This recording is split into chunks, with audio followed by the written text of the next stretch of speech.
It could be very serious. It could change the whole complexion of an election. 2 election supervisors take action tonight after an NBC2 investigation uncovers flawed record-keeping and human error allowing people who are not citizens of the United States to vote. NBC2 investigator Andy Parati has been working on this story now for more than 2 months. He joins us live from the Lee County Election Center. Andy? Well, Lindsay, we don't know how widespread this problem is because elections offices don't keep track of where non-citizens live. So we decided to do something that they never tried to do before, and we found them on our own. Have you voted before? Right. I vote every year.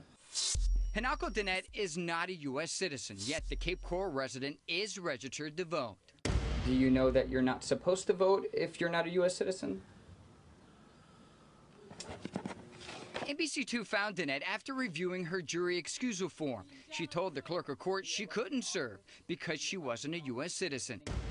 But we found her name and nearly 100 others like her in the database of Florida registered voters. You have no idea why you're registered to vote? I have no idea. I mean, how am I supposed to know? Go driver's license facilities or anything, I don't know. This Naples woman didn't want to show her face. While she doesn't know how she was registered, she does know how to vote. Records show she voted 6 times in elections dating back 11 years. I know you cannot vote before you become a citizen, so I never tried to do anything like that. Samuel Lincoln is not a U.S. citizen either. The Jamaican national says he doesn't know how he ended up registered to vote. So this is all a big mistake.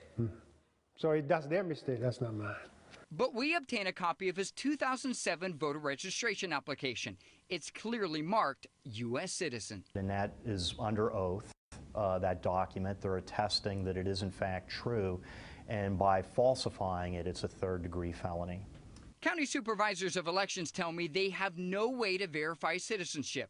Under the 1992 motor voter law, they're not required to ask for proof. We have no policing authority. We don't have any way of bouncing that information off of any other database that would give us that information. Does that need to change? I think it needs to be looked at. Until that happens, the only way supervisors of elections can investigate voter fraud is if they get a tip. It looks like these individuals lied on your documents. So that's what our list became.